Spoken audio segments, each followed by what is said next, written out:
Here we will write a program to find largest among n numbers using function. So first in comment line we will write. First we will define function find largest with one parameter. Then I will define one variable big which is initialized with 1 and I will use for loop. So for I in range 1 to n plus 1. I will accept the number from the user. So num equal to int input enter number and I will check if num greater than big, we will assign this num value to big. So big equal to num and outside the for loop I will print the value as biggest number is I will print big.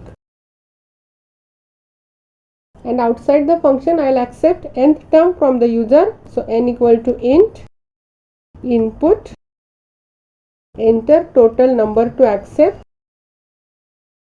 and I will call the function find largest and I will pass n as a parameter and I will execute it. I will give total number to accept as 5 and I will enter the numbers.